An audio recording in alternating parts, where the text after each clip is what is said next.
Welcome to Within the Frame, where we bring you today's most pressing issues from across the globe into focus. I'm Kim Mok-yeon. Now, Japanese Foreign Minister Takeshi Iwaya is paying a two-day visit to South Korea starting January 13th. The visit is all the more significant as it's the first by a top Japanese official since Prime Minister Shigeru Ishiba's trip was canceled due to Korea's political conflict. Foreign Minister Iwaya met with his South Korean counterpart Cho Tae-yeol and also sat down with Acting President Choi Sang-mok to discuss ways to develop bilateral relations. As the two nations commemorate the 60th anniversary of their normalized diplomatic relations, questions now arise about the future of their partnership. So how will this visit influence efforts to address longstanding historic challenges and strengthen trilateral cooperation with the United States? For more on this, we invite Choi Hyun-jin, Associate Professor of Political Science at Kyunghee University. Welcome, Professor. Good evening. Thank you for having me. And also joining us is Bruce Klinger, Senior Research Fellow at the Heritage Foundation. Great to have you with us. Thank you for having me. So let's start right away with Mr. Klinger. So, like I've said, Japanese Foreign Minister Takeshi Iwaya arrived in South Korea yesterday for a two-day visit. Now, this is the first by a high-ranking Japanese official since South Korea's political turmoil has grown up. Now, Prime Minister Shigeru, so what kind of significance do you think does this latest visit have? And could this be considered as a sign of Japan's efforts to normalize and strengthen bilateral ties? Very much so.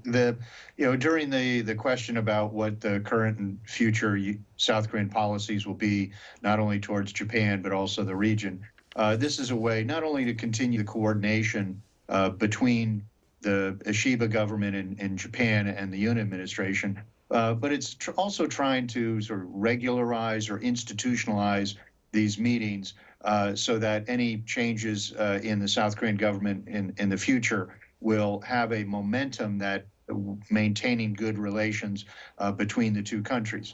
When Prime Minister Ishiba was elected in September, in a way, Japan-South Korean relations dodged a bullet because another candidate was much more nationalistic and would likely have caused strains in the relationship. But Mr. Ishiba is seen as much more empathetic on history issues, even though political constraints in his country will prevent much progress on history, but certainly he will maintain previous Prime Minister Kishida's strong support for good relations between the two countries. Right. Now, to Professor Che, Foreign Minister Iwaya's first stop during his visit was to pay tribute at the Seoul National Cemetery. This was the first in 7 years by a Japanese foreign minister. How do you read into his choosing of his first visit to the cemetery? Yes, it is true. He visited Seoul National Cemetery, and I believe this is surely a very respectable gesture by Japanese government. And this also shows Japanese intent to improve bilateral ties with South Korea. So, however, the visit by Japanese Foreign Minister also showed some remaining challenges between the two countries.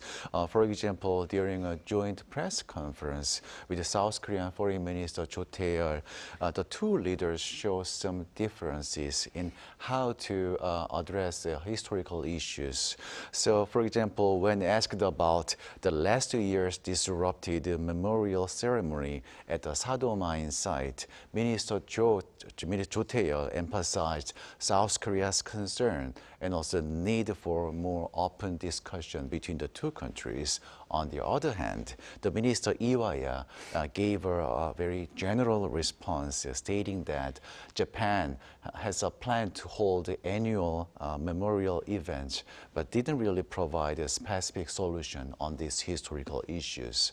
But despite these differences, Minister Iwaya clearly stressed the importance of South Korea and Japan working together on important global challenges like North North Korean nuclear threat and also the ongoing tensions such as the war in Ukraine. So I think that this visit by Prime Minister Iwaya clearly shows Japan's desire to maintain and strengthen this bilateral tie. But on the other hand, the lack of specific action on historical issues also shows that there are many challenges still remain. Right. Professor, you just mentioned about the controversy surrounding the Sado Mine Memorial Ceremony. Then how should we address this very old, historic issues that we have been having conflicts with Japan? How do we make it into a future-oriented relationship? That's a very challenging question. So to build a more future-oriented relationship between the two countries, I think it is important to handle historical issues with care and respect between the two countries, because the unresolved historical issues make it very hard to build and maintain trust between the two countries. So I think both countries, Japan and Korea, need to take clear and meaningful steps together. The first, Japan should show sincerity by acknowledging the historical realities of forced labor and also other issues from Japanese colonial era. For example, exhibit at places like Sado Mine site should clearly mention the forced labor of Korean people by the Japanese government in the past. So actions like this can help rebuild the trust between the two countries. And also secondly, the two countries should have regular talks about historical issues to prevent any misunderstandings. So creating a joint group of experts or historians could help both sides agree on historical facts and also reduce some conflicts over sensitive topics in the interpretation of history. And lastly, the South Korea should continue to push for fair and accurate representation in memorial, like ensuring that Sado Mine includes the full truth about the past. Japan must fulfill its promise to include some historical truths in both exhibition and also ceremonies to strengthen trust between the two countries. So this is a very challenging and difficult issue, but by addressing history with honesty and respect, and I believe South Korea and Japan can create a stronger and also more cooperative relationship for the future.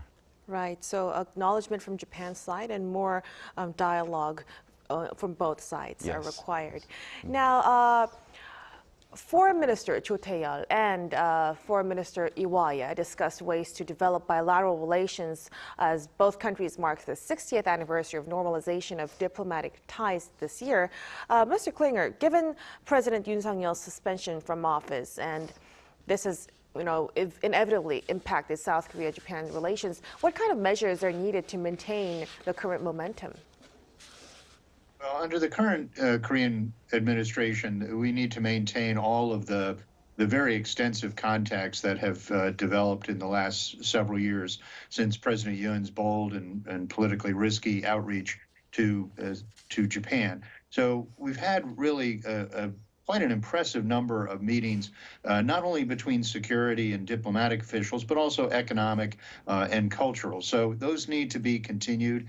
All of the security agreements need to be maintained, military exercises, and also the exchange in real time of North Korean missile launch information that was agreed to at Camp David in August of 2023. If the Democratic Party wins a special election to replace President Yoon, that's when the real questions begin. I met with a DP National Assembly member when I was in Seoul last week, and he assured me that the DP wanted to maintain the strong relations and that while they wanted to continue to improve recognition on history issues, that the DP, at least according to this one member, would not try to undo the forced labor agreement, would not cancel bilateral and trilateral military exercises, or the missile exchange of missile launch information. But there are questions as to really whether the DP would do that, because in the past their members, including the party leader, have had very strong nationalist statements that really raise the question of whether relations between Seoul and Tokyo would be much more strained under a DP administration. Now, staying with the talks, foreign ministerial talks, the ministers reiterated the importance of trilateral security cooperation between Seoul, Washington, and Tokyo in response to Pyongyang's nuclear threats. Previously, Mr. Klinger, you mentioned that despite the growing importance of trilateral cooperation due to North Korea's provocations, the outlook remains bleak. Could you elaborate further on that? Well, just a few short months ago, really the only question was on Washington, and if President Trump was reelected, what his policies would be towards both countries as well as to the region. But since then, we've had the election in Japan where Prime Minister Ishiba won, and then he called a snap election, which really was disastrous for the ruling party. They lost their majority in the legislature for the first time in 15 years. And right now, although the policies will continue, because Prime Minister Ishiba is leading a minority government, he has to really seek agreement by the other parties in order to get any kind of legislative measures enacted, which can lead to concessions by the ruling party. And then, of course, the issue in South Korea, where now we're uncertain as to what the administration or future administration's policies will be. So in the past, it was sort of like three horses pulling very strongly in the same direction. But right now, really, Japan is the steady one. We don't know what President Trump's policies will be, and we certainly don't know what a Democratic Party administration's policies would be towards Japan, the United States, as well as North Korea and China.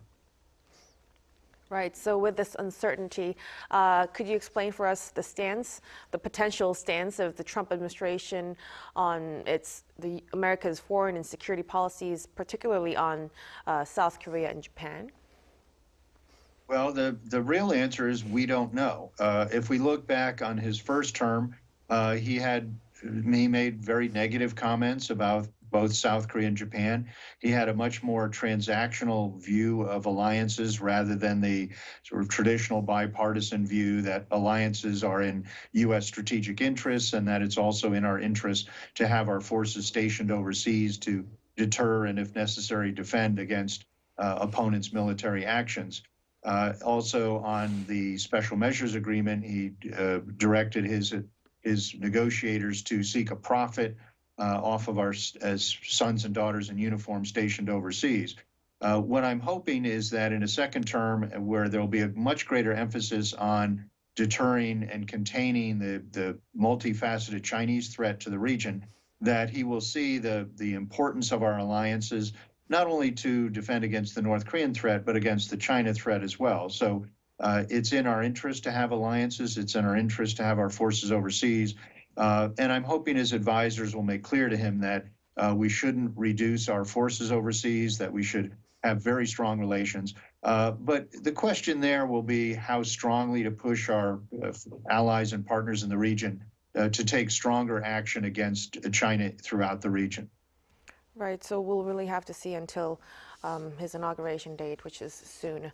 Now, let's move to Professor Che. So at the end of last year, the leaders of South Korea, the U.S., and Japan agreed to institutionalize trilateral cooperation by establishing a Trilateral Cooperation Secretariat. And this is seen as a safety mechanism to prepare for the Trump 2.0 era.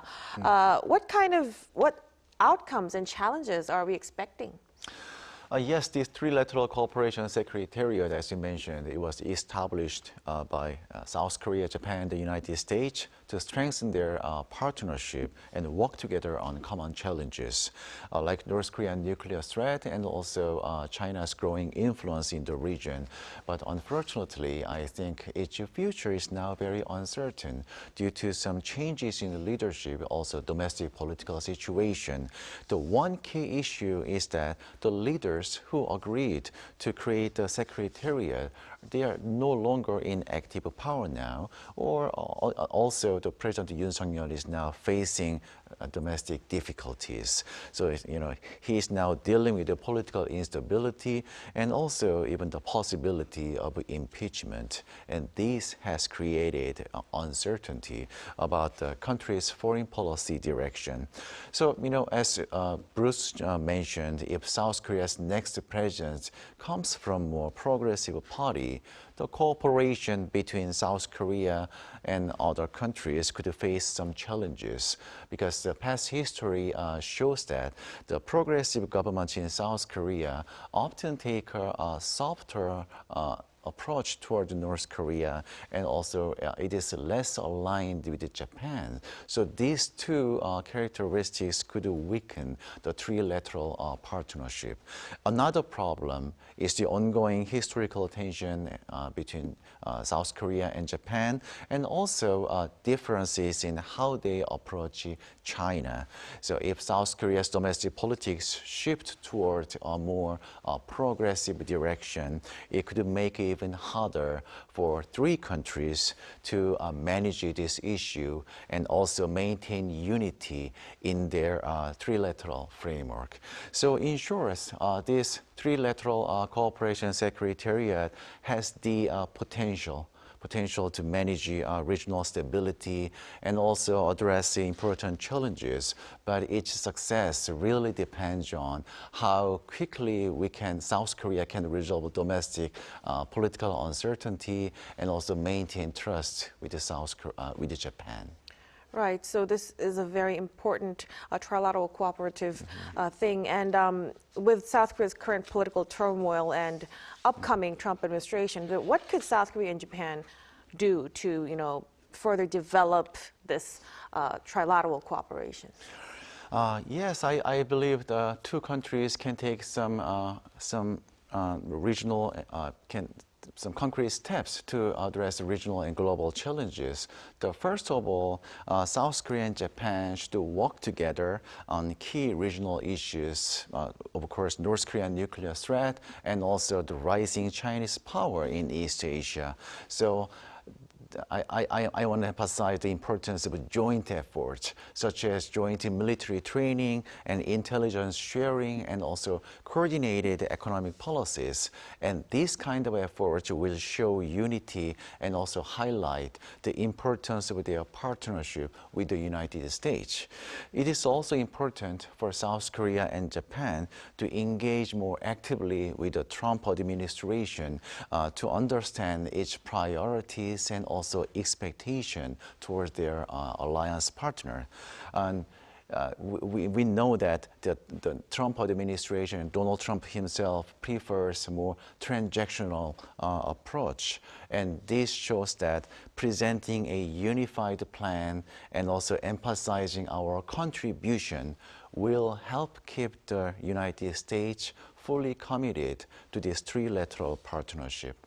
And finally, also we need to get the consent of our citizens. So public support is important as well. So both countries, Korea and Japan, should explain the benefits of this trilateral cooperation to their citizens to reduce some public resistance due to historical concern and also ideological differences. Right, public understanding is very important. Now, mentioning of China at this point, ahead of the second Trump term, China and Japan are speeding up efforts to improve their relationship, including reviving exchanges between their ruling parties for the first time in 6 years, and planning also to resume high-level communications. Mr. Klinger, what kind of diplomatic approach should South Korea now take regarding China-Japan relations? Well, and anytime one of the three countries, the U.S., South Korea, and Japan, engages not only with China, but also with North Korea, I think there's always a little bit of nervousness amongst the other two countries as to whether there's going to be a change in policy by the country engaging China or North Korea. So to allay those concerns, there has to be a lot of engagement and coordination amongst Washington, Seoul, and Tokyo as to, ensure that there isn't a major change in policy. So there's a balance right now of wanting to maintain good relations with China, but also not acquiesce to their demands on economic or security on diplomatic issues. So while we maintain the very strong coordination amongst the three countries that we've seen under the Yoon administration, the big question again is what would a DP government have? Because there is concern that the DP is much more conciliatory when it reaches to China and to North Korea. We've seen comments by party leader Lee Jae-myung that, especially when it comes to China, that there would be less pushing back on Beijing's intimidating and coercive tactics towards its neighbors. And that's going to cause a lot of concern in both Washington and Tokyo. So in the near term, under the current Korean government, we need to maintain coordination. And then even more importantly, during a DP government, if that occurs, there has to be, I think, very strong but private commentary by Washington and Seoul not to abandon the conditional approach that we've seen during the past couple years towards both Beijing and Pyongyang. Right. I'm afraid we'll have to leave our discussion right here. It was a discussion with a lot of ifs, but thank you so much for bringing us your insights, even though despite this uncertain situations at home and abroad. Professor Che, thank you so much. Thank you. And also, Mr. Klinger, we appreciate it. Thank you. And that'll be all from us on Within the Frame. Be sure to tune in next time as we continue to explore the stories that matter. Until then, stay informed and engaged.